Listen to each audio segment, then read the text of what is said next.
away for 20 years. Her husband was in the Coast Guard, so that's the way a lot of the older people here met. So were you born on Ocracoke? No, I actually was born in Beaufort, was North that? Carolina. Oh, okay. But both my parents were from here, and my mother had an aunt lived, and that was the closest hospital. And so I was actually born in Beaufort, North Carolina. Now, back in those days, there wasn't even a ferry, was there? No, we had a mail boat, which was a 4-hour trip from here to Atlantic, North Carolina. And then from Atlantic, there was a bus running from there into Beaufort.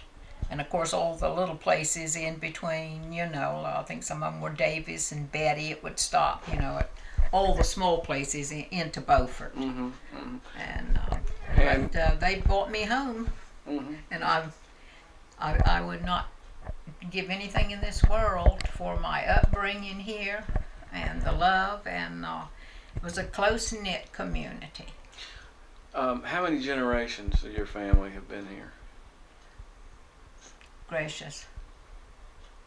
Well, my mother's name was Howard, and so I guess Kay might know. Run back there and ask her, Rachel.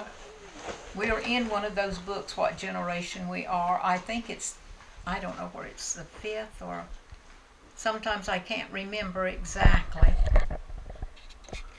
But I know it's been a long, long time. They always claimed that we were from, that somewhere down the line our ancestor was a pirate because of the different names that he had on his ship, and Howard was one of them.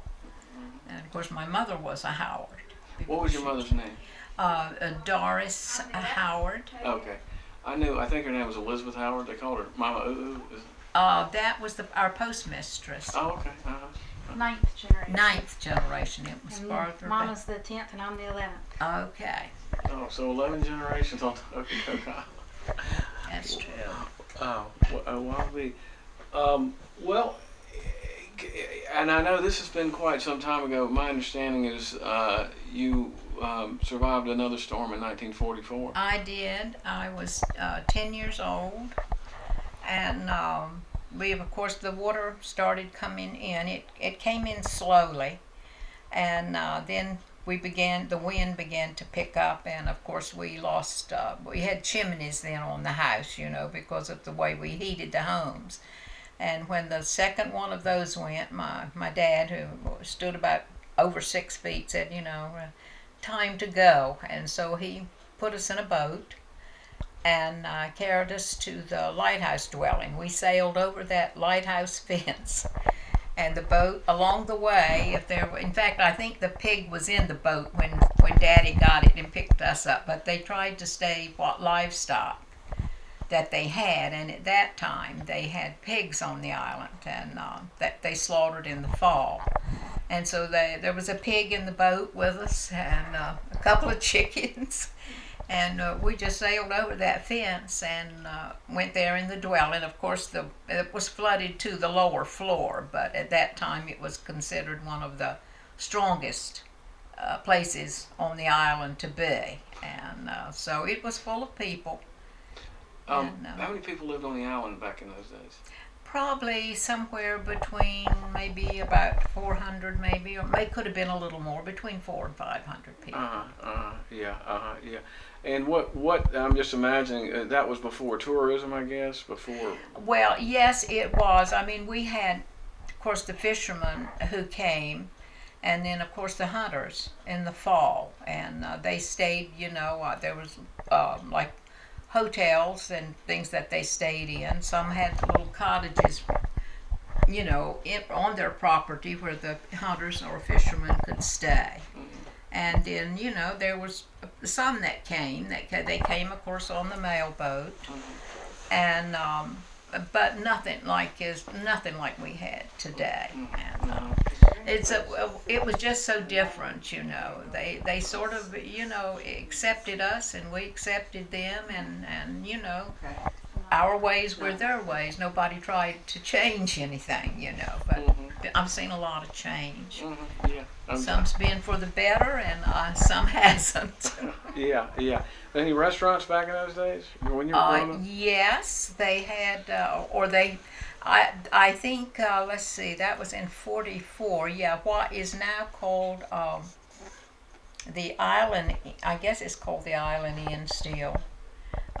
That was there, and that was open as a restaurant, and of course a hotel too for people to stay. So, and then of course there was what now is Blackbeard's, was the Wayhab Village Hotel, and they fed guest family style.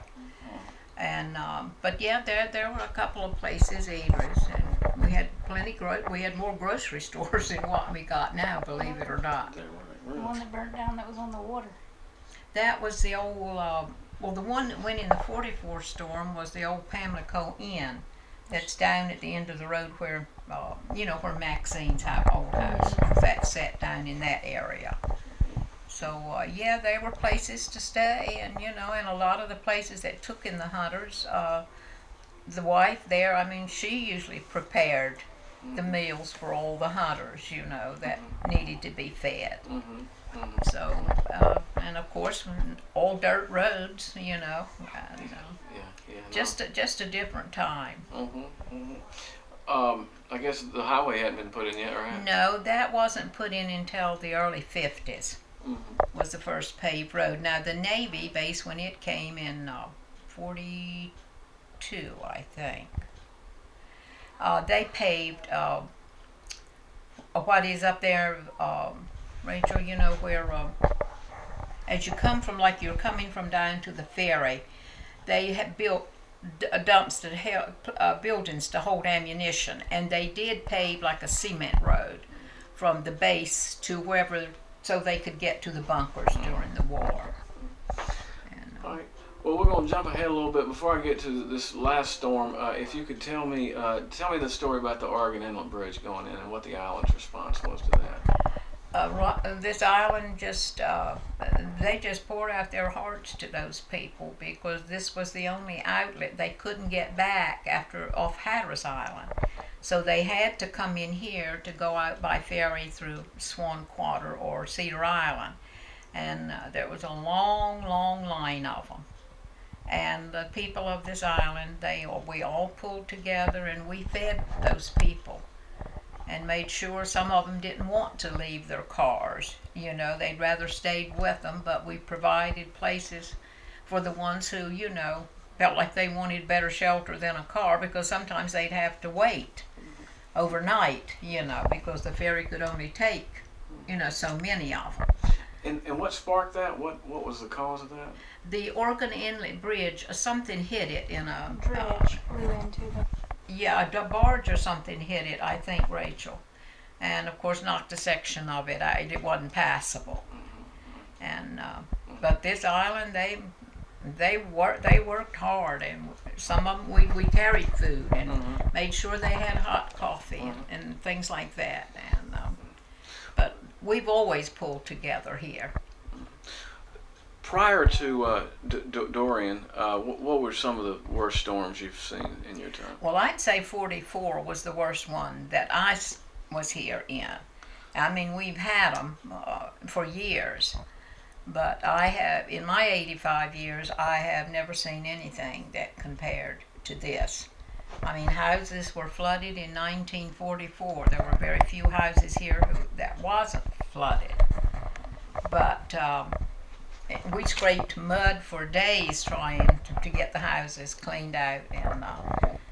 And it's sort of this, things were lost, but you saved whatever you could, and we made do. I mean, we had no help, back then. Only access was freight boat, and that ran to Washington maybe twice a week, and then our mail boat that carried passengers back and forth. Okay. But that is the worst one that I can remember. I mean, a couple of them have been, they haven't been good, and some of the lower houses would get flooded anyway, but nothing of this have I seen here before. Okay. So now let's skip to what happened recently. Tell me about your experience with Dorian. Well, I'm not usually scared of anything.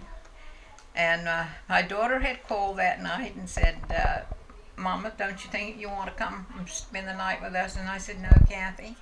I said, I've stayed here for the last 40-something years, and I'll be all right. And so I got up maybe about 7 or 7:30 that morning, and I thought, well, it's just raining. It's not as bad as, they had predicted. So I proceed to the bedroom. Well, I better pick up what I can off the closet floors. And I looked again out the window. The road, of course, was wet from the rain. And all of a sudden, I have no feeling in my legs, but I just felt pressure against my ankles. And I looked down, and then it was to my ankles. And I thought, I got the force of it. The force of that water. And where I don't walk good, I said I need to get somewhere where I know I can sit down. So I got into the living room, and I have never seen such a wave that rolled down that road. And when it slammed that house, or mine and others have felt the same thing that I felt. I've never felt anything like that.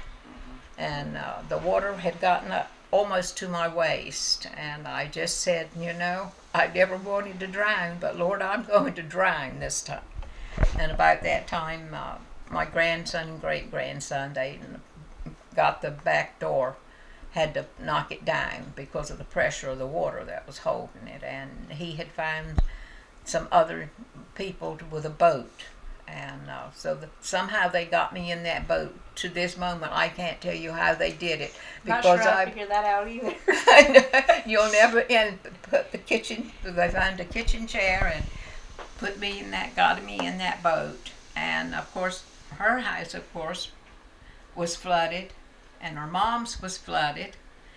And Kay is my first cousin, and I said, well, I bet I know one that's not flooded. Take me to Kay's.